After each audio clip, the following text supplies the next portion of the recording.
Le Grand Matin Sud Radio, 7h-10h, Patrick Roger, Cécile de Ménibus. Il est 8h48, merci d'être avec nous. Dans quelques instants, les grands débats avec Françoise Degois, Elisabeth Lévy. Et notre question du jour, nos questions du jour sur les présidentielles et sur le sondage. Éric Zemmour peut-il dépasser dans les intentions de vote Valérie Pécresse qui plafonne?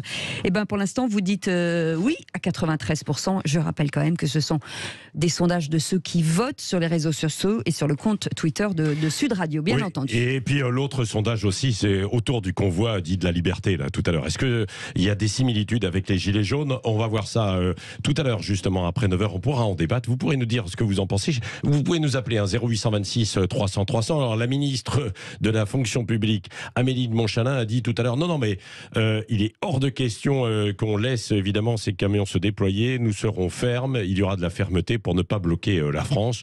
On verra. Certains partent d'aujourd'hui de Perpignan, de Bayonne, etc. Je ne sais pas s'il y en a qui partent de Sète, où on retrouve André Berkoff. Bonjour André.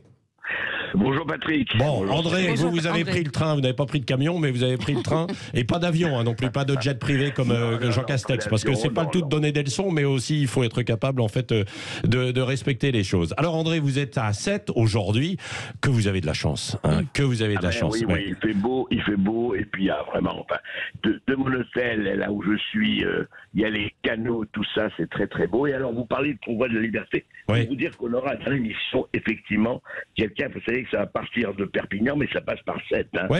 C'est-à-dire que les convois sont en train de s'ébranler. On verra ce que ça donne, mais en tout cas, apparemment, il y a beaucoup de réactions, et non seulement sur les réseaux sociaux, mais un certain nombre de routiers. On verra, écoutez, il y aura des témoignages, il y aura un témoignage en tout cas, et puis il y aura des témoignages, effectivement, on sera dans la bonne ville de Sète, au bistrot du marché, comme vous savez, Patrick, et on aura des entrepreneurs qui vont venir, et alors je vais vous dire, nos appels sur Sud Radio et tout ça, il y a eu, paraît-il, une vingtaine à trentaine de gens qui veulent venir, on va voir, on va essayer. Non, mais attendez, tout le monde ne peut pas venir, parce qu'il y en a qui pourront venir, évidemment, et dialoguer avec vous, André, et dialoguer, en fait, à l'antenne, tout à l'heure.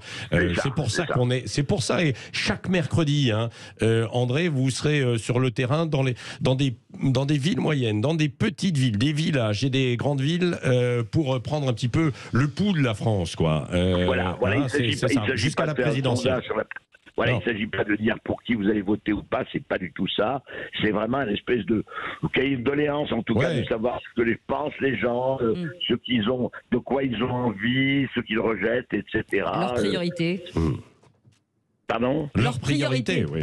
Exactement. Leur priorité et surtout vraiment leur ressenti. Leur ressenti par rapport à ce qui se passe. En fait, on va ce que vous faites aussi, la feuille de température. Non mais voir complètement. un peu ce que les gens ressentent et voilà. Et rien de mieux que d'être dans un bistrot, dans un café, en parler avec les gens. Et puis on aura aussi évidemment nos faits du jour.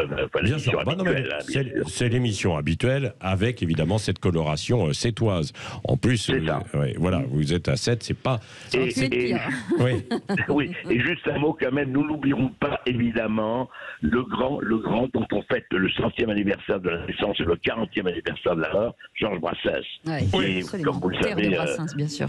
Voilà, qui est le natif de Sète et qui a fait cette supplique pour être enterré justement sur la plage de Sète, cette merveilleuse chanson, on en parlera aussi. Oui, bon, donc André Berkoff, on va vous suivre, c'est de 12 à 14 et pas de 5 à 7, évidemment. Non, non, mais c'est pas vrai. Non, c'est de 12 à 14, de midi à 14h, mon cher André. Tout à l'heure. Sympathie. Il n'est pas couché de 5 à 7. Allez, on vous retrouve tout à l'heure, André, chaque mercredi. Et puis Philippe David qui continuera aussi d'aller sur le terrain et nous aussi, la matinale, bien sûr, dans cette dernière phase de la présidentielle. Allez, au 0826 300 300, vous réagissez à l'actualité. Et c'est Hervé qui nous appelle d'Antony. Bonjour Hervé. Bonjour Hervé. Bonjour. Bienvenue. Bien, oui, mais je vous remercie. Écoutez, oui, je réagis à l'actualité. Simplement une petite incise, parce que j'ai entendu qu'André Berkoff était à 7. Il peut très bien, si vous voulez, aussi aller dans un quartier qui est une cité HLM, qui s'appelle le quartier du Barreau, qui est tenu par la délinquance issue de l'immigration. Non, mais c'est intéressant parce que ça recoupe sous les préoccupations du débat. Bon, je ferme la parenthèse. Non, mais il ira partout. D'accord, très bien. D'accord. Alors, bon, bah écoutez, sur comment ça s'appelle, sur Valérie Pécresse, bon, c'est un peu normal parce qu'elle n'a pas de ligne politique, mais vous savez que comme Valérie Pécresse, c'est la partie émergée de l'iceberg de l'ancien UMP, c'est-à-dire qu'ils ont, en fait, ils n'ont pas véritablement réfléchi, ils n'ont pas de ligne politique ferme, et donc c'est normal. Si vous voulez, c'est des gens qui, quand vous discutez avec eux, y compris des hauts responsables, ils vous écoutent gentiment, mais en fait, ils n'en ont rien à faire parce que ce sont des technocrates. Ils pensent que on peut résoudre le problème de la France simplement avec des mesures techniques. Ce n'est pas vrai. Et donc, ils n'ont pas de vision de l'histoire. Quand je les entends parler, je vois bien qu'ils n'ont rien lu, notamment tout ce qui concerne l'islam, mais sur la France aussi.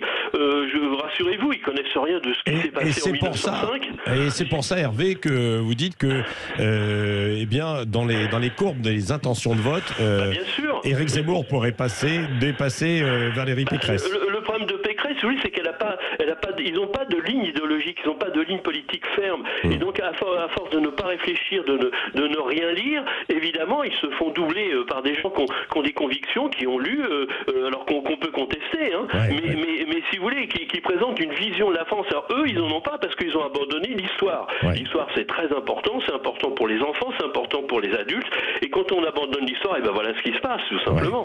Merci, c'est un prof d'histoire qui parle. Merci Hervé. Françoise Degois, Elisabeth Lévy, d'un mot. Est-ce que il y a cette possibilité, ce risque, et comme le dit Hervé, c'est parce qu'il n'y a pas de ligne suffisamment claire du côté de Valérie Pécresse, notamment? Non, moi je pense que Valérie Pécresse, elle souffre malheureusement de son miroir, de l'absence de son miroir. Son miroir, c'est Emmanuel Macron. Et tant qu'Emmanuel Macron n'est pas rentré en campagne, eh bien Valérie Pécresse ne peut pas trop décoller. Elle a pas, comment dirais-je, elle peut pas. Donc quand il y aura l'entrée en campagne, je pense déjà que Valérie Pécresse a son grand meeting le 13. Les meetings font des choses parce que les meetings, c'est pas tant pour les gens qui sont à l'intérieur, c'est vraiment parce qu'ils sont extrêmement retransmis. Il va falloir qu'elle accouche de quelque chose pour ce meeting. J'en parlais l'autre jour avec Franck Louvrier. On voit bien tout le travail qui est fait pour qu'elle arrive à se rendre plus...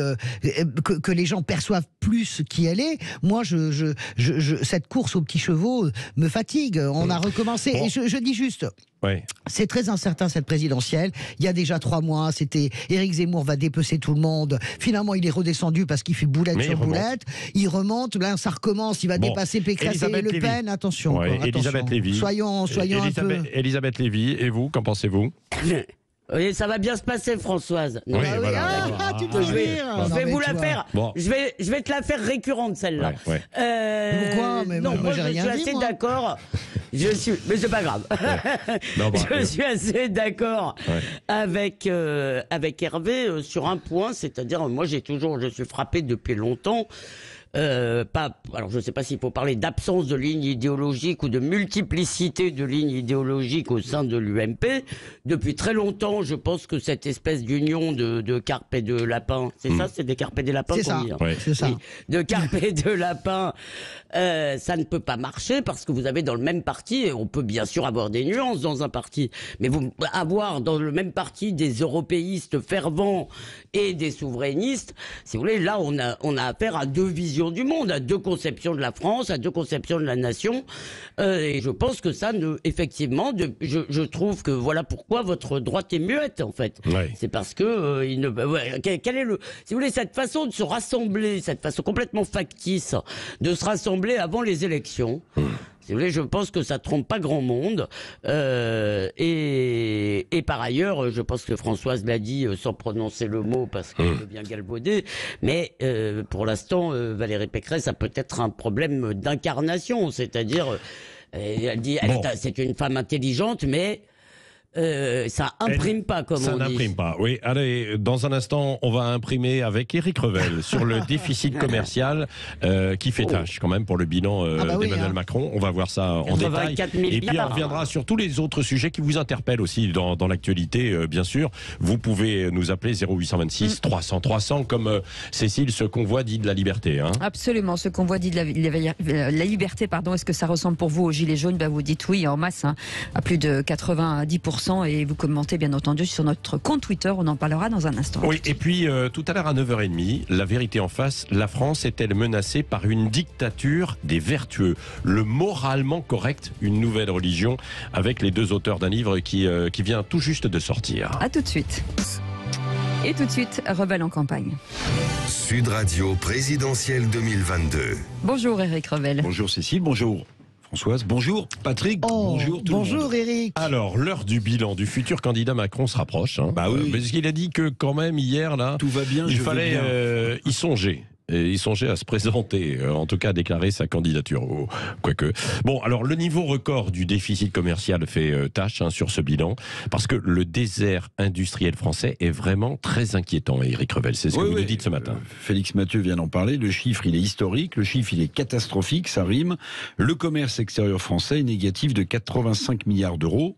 Bon, je vous rappelle ce que c'est qu'un déficit commercial. C'est la différence entre ce que nous vendons à l'étranger et ce que nous importons. Alors, il y a des facteurs sans doute conjoncturels pour expliquer ce fiasco, comme la flambée de l'énergie, mais aussi des facteurs structurels beaucoup plus inquiétants. La France n'a plus beaucoup d'industrie, mais essentiellement des services. La mondialisation est passée par là. Elle nous a fait perdre en 3 décennies, écoutez bien, 60% de notre part de marché à l'international. C'est absolument colossal. Bon, c'est une catastrophe qu'Emmanuel Macron a échoué, évidemment, à inverser en 5 ans. Oui, et sur le bilan énergétique, la question du nucléaire pour Emmanuel Macron n'a toujours pas été vraiment très claire, parce que l'approvisionnement énergétique devient aujourd'hui un vrai casse-tête en France. Bah oui, on parle même de coupure, pourquoi pas de courant. 8 réacteurs, je vous le rappelle, vont être mis à l'arrêt en tout. La production d'énergie nucléaire est en grande difficulté. Et d'ailleurs, si on se souvient bien, sur le sujet du nucléaire, Emmanuel Macron, le roi du en même temps, là aussi, a beaucoup varié. Lorsqu'il faisait partie de la commission Attali, le futur président de la République regardait de travers le nucléaire. Ministre de l'économie, vous en souvenez sans doute, il a vendu à General Electric, le groupe américain, la branche nucléaire d'Alstom. Il l'a vendu. Et voilà que le chef de l'État, en arrière toute, va sceller demain, à Belfort, le rachat par EDF de cette même activité nucléaire au groupe américain de General Electric. C'est vraiment un peu à géométrie variable la perception que Emmanuel Macron a du nucléaire. Depuis, Macron est devenu plutôt pro-nucléaire et promet la construction d'EPR, ces nouvelles mini-centrales. Alors, on peut le dire, quelle stratégie quand même illisible de la part d'Emmanuel Macron sur cette question du nucléaire. Quelle perte de temps, quelle perte d'argent et quelle perte d'emploi. Oui. Alors, son bilan est mitigé, évidemment. Est-ce que son nouveau projet présidentiel pourrait effacer cela? Alors, je pense qu'Emmanuel Macron, lorsqu'il va se déclarer, aura eu le temps, c'est le moins qu'on puisse dire, de peaufiner son projet présidentiel. Et évidemment, il va tenter de mettre sous le tapis le bilan des 5 années précédentes. Il y a des chiffres positifs, mais on a égrené aussi là où ça pêche.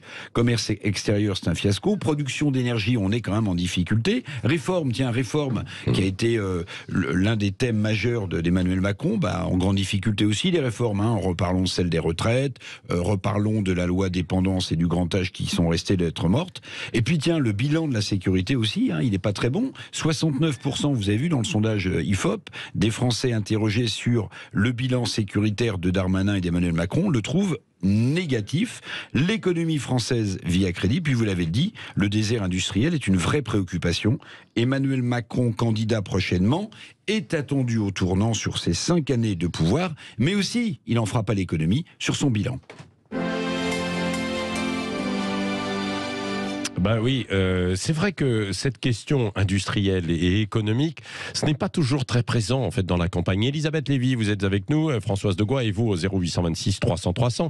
Elisabeth, Elisabeth, voilà, un petit souci en fait de liaison. Françoise, sur ce bilan économique et puis même l'industrie en fait de la France, on a l'impression qu'on a mis ça pendant des années de côté aussi. On l'a mis de côté, on a perdu des dizaines de milliers d'emplois industriels. Vous savez, à l'époque, quand Arnaud Montebourg est arrivé au ministère du redressement, qui avait ce nom délicieux qui fleurait les années 50, productif. Ouais, du redressement productif. Moi, je me souviens, j'étais dans ce gouvernement et il disait, on faisait des réunions à Matignon, il disait, il pleut des plans sociaux, il pleut des désindustrialisations de PME en fait, parce que on parle, et vous avez raison Éric de parler des incohérences d'Emmanuel Macron, notamment sur General Electric, sur Alstom, mais on parle peu moins des petites industries qui sont complètement, comment dirais-je, éparpillées sur le territoire. Et c'est ces petites unités industrielles qui ont fermé année après année et en démembrant complètement. La seule industrie qui tient maintenant sur les territoires, en fait, c'est l'industrie agroalimentaire. Hein. C'est la seule qui est menacée aujourd'hui en Bretagne de plus en plus. Ouais, sur la première transformation, mais elle est surtout, c'est-à-dire les abattoirs. Ouais. Mais en réalité, c'est la seule chose qui tienne. Et c'est vrai que pleuvoir des plans industriels, c'est vraiment, ça pourrait résumer les 20 ans qui viennent de s'écrouler. Ouais. Moi, je voulais juste dire que la pandémie a bon dos, c'est-à-dire que le quoi qu'il en coûte, d'une certaine manière, sert d'énorme cache-sexe, si vous voulez, c'est la forêt, l'arbre qui cache la forêt, si vous préférez, c'est plus joli cette expression, du relatif échec et de l'échec patent, en tout cas dans beaucoup de domaines du quinquennat. Elisabeth Lévy. Oui, moi je pense qu'il y a aussi un problème culturel. C'est-à-dire, je ne sais pas si vous vous rappelez. C'est-à-dire, mais dites-nous. Je vous explique, il y a quelques années, on nous expliquait que finalement l'industrie c'était très sale, et que on allait être un pays post-industriel en quelque sorte. Si vous voulez, pendant que les Allemands et les Suisses, comme l'a rappelé Eric hier, je crois, eux continuaient, si vous voulez, à s'occuper beaucoup de leurs industries, eh bien, nous, si vous voulez, on passait dans un espèce de monde fantasmé où on se salirait plus les mains. Et oui, je pense qu'il y a ça. Et la deuxième chose qui relève aussi du culturel, si vous voulez, c'est l'espèce de naïveté, de sottise, de fascination des élites françaises pour la mondialisation. C'est-à-dire, on a accepté l'ouverture des frontières, mais alors, je veux dire, on s'est jeté dedans sans rien protéger, pendant que les autres, eux, avaient des stratégies. Nous, si vous voulez, on a tout bradé, parce que nos élites sont d'une naïveté terrifiante, je trouve, là-dessus. Et Emmanuel Macron, particulièrement, parce que Emmanuel Macron, il va nous la jouer tricolore là avant les élections, mais en gros c'est un poste national, un poste historique, je dirais, et surtout un poste territorial. Donc je crains que là-dessus ça change pas beaucoup, à part pendant les 3 mois de campagne. On a été même plus loin, Elisabeth, on a même été plus loin parce qu'on a théorisé la mondialisation avec un concept qui était porté d'ailleurs par une partie du patronat il y a une vingtaine d'années, qui s'appelait une économie sans usine de production, ce que les Américains appellent le fabless, c'est-à-dire que je me souviens d'un Serge Turuk qui était à l'époque patron d'Alcatel, qui expliquait qu'il fallait mettre nos usines ailleurs, ça n'avait plus d'intérêt, la France allait être l'économie des services, et on s'est aperçu trop tard, évidemment, même si beaucoup avaient tiré des sonnettes d'alarme à l'occasion de la crise sanitaire, qu'en fait on fabriquait plus grand-chose en France. Mais c'est très simple, quand vous ne fabriquez plus grand-chose en France, vous ne pouvez plus exporter, parce que vous n'avez plus grand-chose à exporter. Si les services, ça ne s'exporte pas par définition. On peut vendre un modèle de service. ADP vend, Aéroport de Paris, vend des modèles d'aéroports ailleurs. Mais pour le reste, quand vous n'avez plus rien à exporter parce que vous n'avez plus d'usine pour produire et que vous avez perdu une forme d'intelligence, des dizaines... Oui, mais la balance commerciale, c'est les produits j'ai une question pour vous, Eric. Les produits que vous importez. Donc on a perdu tout ça. Il y a le Japon qui avait décidé, comme la plupart des grandes nations, de faire de la Chine l'usine du monde. En réalité, a changé complètement de stratégie il y a quelques années, Eric. Notamment Toyota, qui s'est remis, Toyota, l'immense constructeur japonais, qui s'est remis à construire des usines sur l'archipel, justement, pour ces raisons-là. Et puis, honnêtement, je fais peut-être un parallèle qui est attiré par les cheveux. Mais moi, il y a quelque chose qui m'a vraiment sidéré dans la semaine qui s'est écoulée, c'est la fragilité des milliardaires de papier. Quand vous vous rendez compte sur les services, sur les nouvelles technologies, que Mark Zuckerberg, en 7 heures de temps, est capable de brûler 30 milliards de dollars parce que il a moins d'abonnés sur Facebook. On voit bien aussi le colosse au pied d'argile que représente cette nouvelle industrie du numérique. Moi, je pense que vraiment réindustrialiser, alors promettre la réindustrialisation, ça n'a absolument pas de sens, mais travailler dans ce sens, à mon avis, ce serait essentiel, et je suis d'accord avec Elisabeth. Je ne sais pas si c'est Welbeck qui disait ça dans une interview que j'avais lue, il disait Emmanuel Macron, sans le critiquer parce qu'il est assez admiratif de l'intelligence du personnage, mais en tout cas sur la stratégie politique, il disait finalement c'est l'enfant chéri de l'élite mondialisée, et comme toujours, je trouve que Welbeck désigne bien les choses, et je trouve que c'était une définition assez juste d'Emmanuel Macron. Elisabeth Lévy. Non, moi j'avais une question pour Eric, c'est-à-dire comment vous expliquez, parce que quand vous nous décrivez ce qui s'est passé, c'est-à-dire cette espèce de... Parlez bien dans le micro, Elisabeth, cette espèce d'aveuglement consistant à abandonner les usines, on se dit que c'est un raisonnement assez simple. Qu'est-ce qui fait que nos élites, particulièrement par rapport aux autres, par rapport à celles des autres pays où on n'a pas fait ça, se sont laissés prendre à cette poudre de perlimpinpin, d'après vous? Parce que je pense qu'on a toujours, je ne vais pas être extrêmement décliniste ou misérabiliste, mais on a toujours un petit train de retard. Donc souvent, et c'est vrai pour toute l'économie du digital et de l'Internet, souvent, on essaie de prendre des trains en marche. On s'est aperçu qu'on n'avait pas beaucoup de ce qu'on appelle les licornes, des startups qui ont bien réussi. On n'avait pas beaucoup de GAFA par définition. Donc en fait, au moment de la bulle Internet, je ne sais pas si vous vous souvenez des années 2000, on appelait ça le click and mortar. Hein. Alors click, c'est le fait de faire du digital, et le mortar, c'est tout ce qui était l'industrie un peu crasseuse, comme vous le dites. Et beaucoup de patrons français sont pas tous. Hein. Il y en a qui ont dit au contraire, l'économie digitale ne mangera pas l'économie solide, le mortar. Mais il y a beaucoup de patrons qui ont dit, mais c'est super moderne, ça va créer de nouveaux métiers. On se lance dans cette économie-là, sans voir que on abandonnait des pans entiers de notre industrie. Mais vous savez, c'est quelque chose. C'est aussi les règles de la mondialisation, quand même, Eric.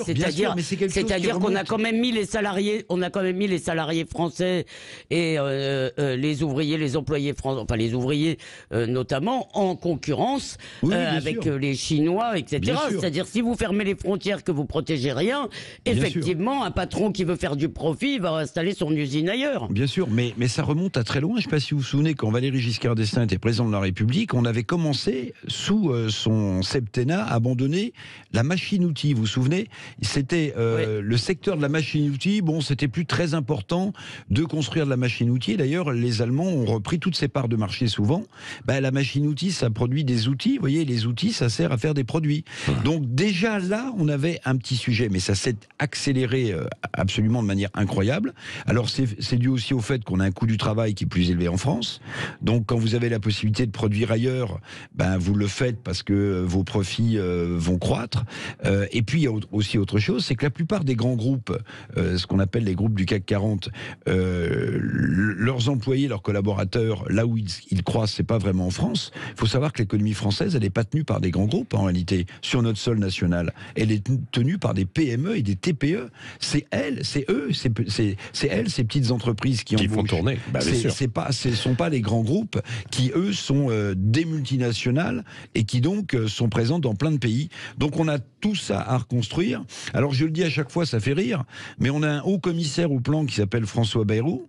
On aimerait bien avoir de ses nouvelles et notamment de son plan pour redresser la France. Oui. Merci Éric Revel. Allez, on va poursuivre dans un instant Françoise de Gois, Elisabeth Lévy et vous au 0826 300 300. Si vous voulez réagir à ce qu'on vient de dire, ce déficit colossal et puis ce manque de dynamisme en fait de l'économie française dans certains secteurs, parce qu'il y en a quelques autres où ça marche quand même, mais c'est extrêmement compliqué. Vous pouvez réagir 0826 300 300 ou alors sur les autres sujets dans l'actualité, comme par exemple ce convoi de la liberté qui va partir et qui s'élance en ce moment de Nice, de Perpignan, de Bayonne, de Strasbourg, etc. Est-ce qu'il y aura beaucoup de monde? Et puis alors, je ne sais pas si vous avez entendu la ministre de la fonction publique, mais elle était ferme. Hein. Ouh là là, on va pas question de laisser les camions s'entasser et bloquer les villes. De la France. Oui, on verra ça. Vous pouvez réagir à ce sujet 0826 300 300. Et à partir de 9h30, c'est pareil, vous pouvez vous inscrire. La France est-elle menacée par une dictature des vertueux? On en parlera avec les deux co-auteurs du livre, la dictature des vertueux aux éditions Buchet-Chastel. Restez avec nous, il est 9h18. Le Grand Matin Sud Radio, 7h-10h, Patrick Roger, Cécile de Ménibus. Il est 9h21, les débats qui continuent dans le studio avec Françoise de Gois, Elisabeth Lévy, Éric Revel. Vos appels 0826 300 300 et on part à Anglette. Oui, alors juste avant de partir à Anglette, qui est avec nous? C'est François. C'est François. Bonjour François. Eh ben non, pas de bol. Bonjour Cécile, bonjour Patrick, c'est Christian d'Anglette. Eh ben c'est Christian. Bonjour Christian. On avait dit pas les Christian, on avait dit des François ce matin, mais pas de Christian. Surtout pas des Christian d'Anglette. Voilà, c'est ça. Bon, on vous prend quand même, Christian. Christian, alors je crois que vous vouliez réagir sur le convoi de la liberté. Juste avant, je voudrais quand même que vous écoutiez la ministre de la fonction publique, qui était mon invitée, Amélie de Montchalin, ce matin, où je lui ai posé la question. Et regardez ce qu'elle a répondu quand je lui ai dit, mais alors comment vous allez faire? Est-ce que vous craignez ou pas? Est-ce qu'il y a des similitudes avec le mouvement des Gilets jaunes? Nous serons extrêmement fermes car nous ne pouvons pas tolérer que le pays soit bloqué. Ça veut dire ferme, ça veut dire immédiatement déloger les camions s'ils commencent à bloquer. Gérald Darmanin l'a dit, nous ne tolérerons nulle part des blocages de routes, des blocages de villes. On n'est pas dans un pays de blocus. On n'est pas dans un pays de blocus. Qu'est-ce que vous répondez à cela, Christian? Eh bien, écoutez, déjà, c'est beau que je t'appelle parce que je vous écoute très tôt le matin. Oui. Et donc, Sahel, je vais m'adresser, elle s'en foutra, mais je sais. Vous savez, moi, je ne crois pas qu'il faut aujourd'hui jouer la provocation et dire aux gens ce qu'ils veulent faire ou ce qu'ils ne veulent pas faire. Ça fait 3 ans qu'on doit faire ou pas faire. Et je pense, et retenez bien la date, je pense que je ne me tromperai pas, ça va être un chaos, ça va être très très dur car ça va se lâcher. En plus, on a un gouvernement qui provoque, parce que c'est de la provocation, cette méthode. La liberté, ça reste la liberté. Les gens ont le droit de manifester. Et s'ils n'arrivent pas à s'en faire entendre dans les rues parce qu'il y a les matraques qui tombent, les camions, ça va être un peu autre chose. Ça va être compliqué. Alors, moi, je supporte pas, franchement, je supporte pas cette façon de s'exprimer au niveau du gouvernement actuel, n'est-ce pas? Et là, je pense qu'elle va faire le buzz parmi les autres candidats qui se présentent, n'est-ce pas? Et croyez-moi, ça va faire du papier, enfin je l'espère en tout cas. On parle pas aux gens comme ça, on respecte les gens. S'il y a quelque chose qui ne va pas, et on le sait, si ça ne va pas, je vous ai écouté sur les informations, on entend un peu ce qui s'y passe quand même. On ne peut pas rester comme ça, les bras croisés. Et je pense que c'est la fameuse, et vous le savez, vous journalistes, c'est la goutte d'eau cette fois-ci, je pense. Je peux que souscrire, hors idéologie, Christian, je peux que souscrire à l'attitude. Vous savez, les anglo-saxons ont cette expression pour parler de l'attitude de gouvernement. Life is attitude. La vie, c'est l'attitude. Et tout dans ce gouvernement, depuis le début, est une erreur d'attitude.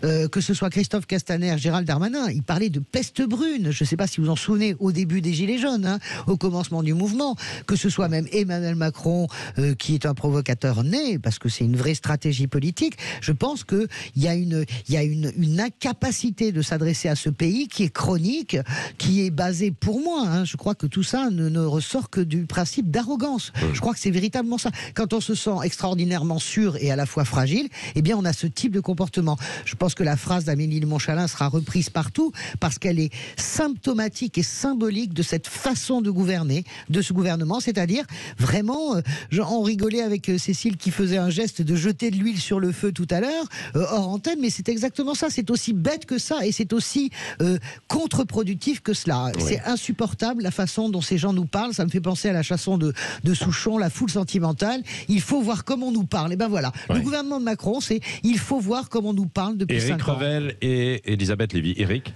Je pense que c'est une nouvelle faute politique, ce que a déclaré Amélie de Montchalin à votre micro, Patrick, parce que quand vous dites on n'est pas un pays blocus, pardon, mais d'abord, c'est un trait d'arrogance supplémentaire. Quand vous regardez la communication des ministres en ce moment, il y a peut-être une certaine fragilité parce qu'on attend que le candidat Macron se déclare, mais la déclaration de Darmanin face à une de nos consoeurs est du même tonneau, c'est-à-dire qu'il y a une forme de mépris.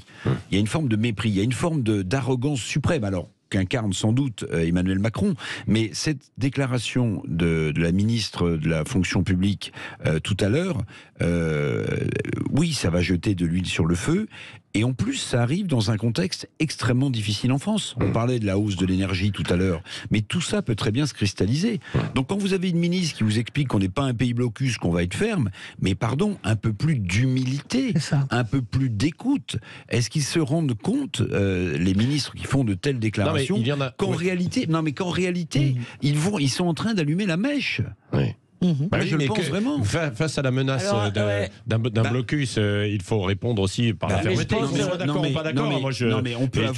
peut avoir une autre attitude, plus humble. On a des questions de pouvoir d'achat, on a des questions sociales dans ce pays, on a une flambée de l'énergie. On voit bien ce qui est en train de se passer au Canada en plus. Là, c'est autour du pass vaccinal. Non, mais d'accord, mais au Canada, le mouvement, il a commencé presque de manière bon enfant, et aujourd'hui, le gouvernement de Justin Trudeau ne sait plus comment s'en sortir, parce que les poids lourds bloquent Ottawa et d'autres grandes villes canadiennes. Elisabeth Lévy. Oui, non, mais je suis assez d'accord, sauf que je suis assez d'accord avec tout ce que vous venez de dire, effectivement. Et puis, je dois vous l'avouer, moi, je suis comme Guy Carlier, cher Patrick, Amélie de Montchalin et son espèce de suffisance me tape sur le système grave. Donc, et ça va pas passer vraiment, crème. si vous voulez, ça, et ça va pas passer crème. Voilà, et ça va pas passer crème. Non, mais c'est réponse à vos questions, si vous voulez.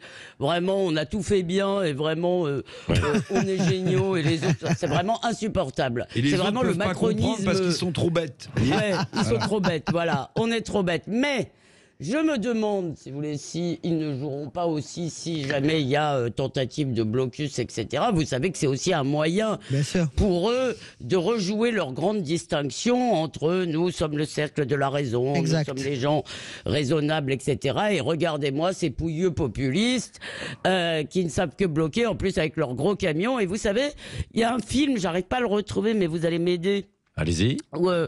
Avec des camions, justement. Je crois que c'est avec Sylvester Stallone, où il est caché. Ah oui. Il doit s'évader, c'est formidable. Et il y a quelque chose, c'est qu'on a envie de sauter dans ces camions, en fait. L'idée de sauter dans un camion et de partir sur la grande route, moi, je dois dire, ça me fait rêver. Mais bon. Mais je sais plus ce que c'est, ce film. Non, mais, oui, mais plus sérieusement, alors oui. Non, mais il y a un imaginaire derrière aussi, Patrick. C'est ça que je voulais dire.